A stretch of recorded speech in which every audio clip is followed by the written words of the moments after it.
This channel does not promote any violent, harmful, or illegal activities. All content provided by this channel is meant for an educational purpose only.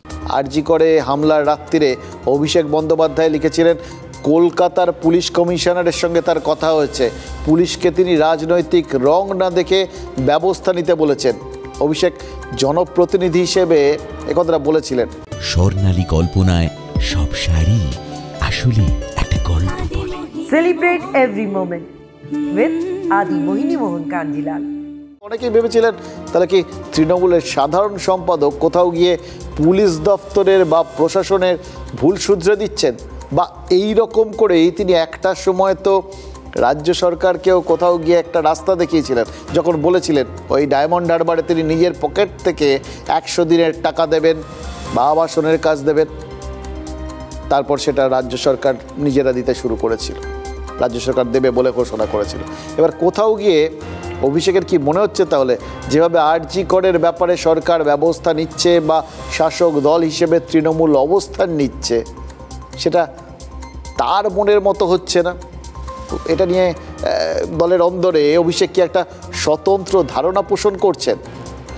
অনেকেই ভাবছেন তাহলে কি তিলোত্তমার ধর্ষণ এবং খুনকে ঘিরে স্বতঃস্ফূর্ত প্রতিবাদের মোকাবিলা করতে যে নেমেছিল তৃণমূল, সেখানে আবার নবীন প্রবীণ দ্বন্দ্বটা নতুন করে মাথাচাড়া দিল। ওই বললাম না,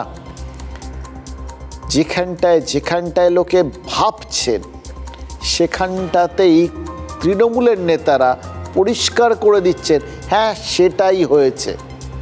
ওই একদিকে যখন এর আগে বললাম যে কিছু কিছু জিনিসের আঙুল কি তাহলে মুখ্যমন্ত্রীর দিকে উঠছে বা কুণাল ঘোষ সেদিকে ইঙ্গিত করছেন, সেখানে ফিরহাদ হাকিম আগ বাড়িয়ে বলে দিলেন মমতা বন্দ্যোপাধ্যায় কোনো ভুল করতে পারেন না। কুণাল ঘোষ কিন্তু মুখ্যমন্ত্রীর নাম করেননি। আবার এখানে অভিষেক বন্দ্যোপাধ্যায় তিনি তার মতো করে বলেছেন, কিন্তু সেটাকে কেন্দ্র করে তৃণমূলের ভেতরে নবীন প্রবীণ দ্বন্দ্ব মাথাচাড়া দিয়েছে কিনা, এইটা যখন আপনি আমি আলোচনা করতে শুরু করেছি, আমাদের মাথার মধ্যে জাস্ট আসতে শুরু করেছে, ঠিক তক্ষুনি কুণাল ঘোষ আবার একদম পরিষ্কার করে বলে দিলেন অভিষেক বন্দ্যোপাধ্যায় সরে রয়েছেন, তিনি দলের ভেতরে থেকেও আলাদা হয়ে রয়েছেন, একসঙ্গে লড়াই করছেন না। কোনো কারণে তিনি হয়তো যে কোনো কারণেই হোক একটু সরে থাকছেন, এটা ঠিক না, তাকে নামতে হবে তো তার মানে তাকেই যিনি সরে আছেন সেই হিসেবেই বলা। কেউ বলবেন না যে ব্যাপারটার মধ্যে কোনো অন্যায় ব্যাপার আছে, কিন্তু ঘটনা হচ্ছে কাউকে নারদ বলতে হচ্ছে না, তৃণমূল নেতারাই আঙুল দিয়ে দেখিয়ে দিচ্ছেন কোথায় কোথায় গণ্ডগোলটা রয়েছে। রাম বামের চক্রান্ত ব্যর্থ করার লড়াই মমতা বন্দ্যোপাধ্যায়ের নেতৃত্বে হচ্ছে এবং অভিষেক বন্দ্যোপাধ্যায়কেও সক্রিয়ভাবে এই লড়াইতে সামনে চাই। অভিষেক বন্দ্যোপাধ্যায় সক্রিয় নেই, কোনো কারণে আমরা এই বৃহত্তর লড়াইটায় অভিষেক বন্দ্যোপাধ্যায়কে সক্রিয়ভাবে দেখতে পাচ্ছি না। ফলে যে কোনো কারণেই হোক চোখের জন্য ওকে মাঝে মাঝে একটু সমস্যায় থাকতে হয়, কিন্তু তা সত্ত্বেও সে তার করণীয় সমস্ত কাজই করছে, কিন্তু এখন কোনো কারণে একটু দূরে সরে আছে।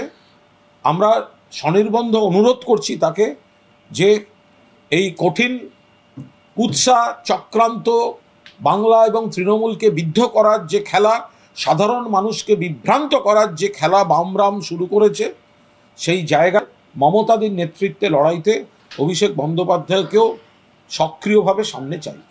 কদিন আগে শান্তনু সেনকে মুখপাত্রের পদ থেকে সরিয়েছে তৃণমূল।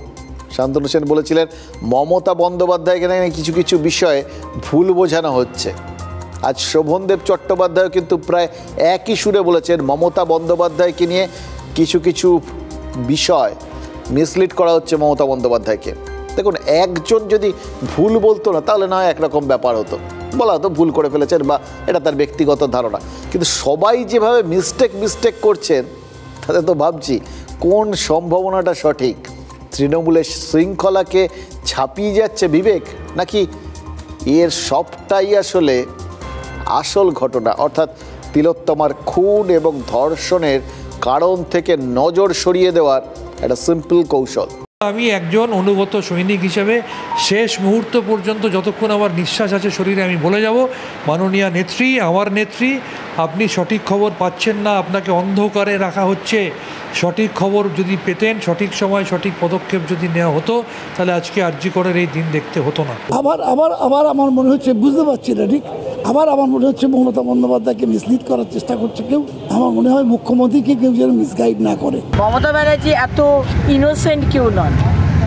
14 বছর ধরে রাজ্যটাকে চালাচ্ছেন, রাজ্যটাকে ধ্বংস করে দিয়েছেন।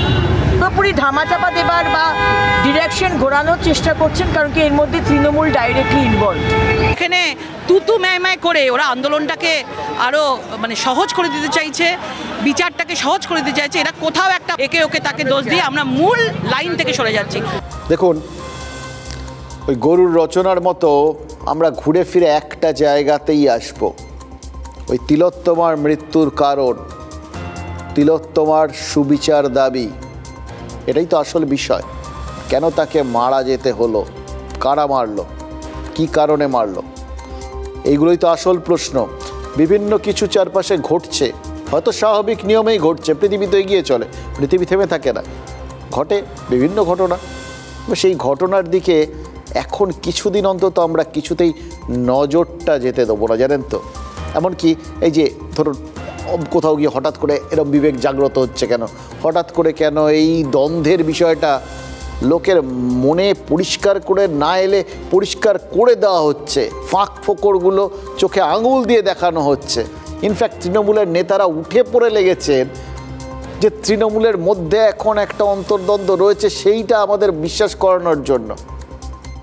এগুলো তো আমরা জানি, এগুলো ছিল, হয়েছে অতীতে, এগুলোর মধ্যে নতুনত্ব কী আছে? তাই আবার যত যা কিছু চোখের সামনে ঘটতে থাকুক না, ওই অর্জুনের মতো সেই একটা চোখই দেখব, মাছের চোখ, আর সেই কথাগুলোই বলবো যেগুলো না বললেই নয়।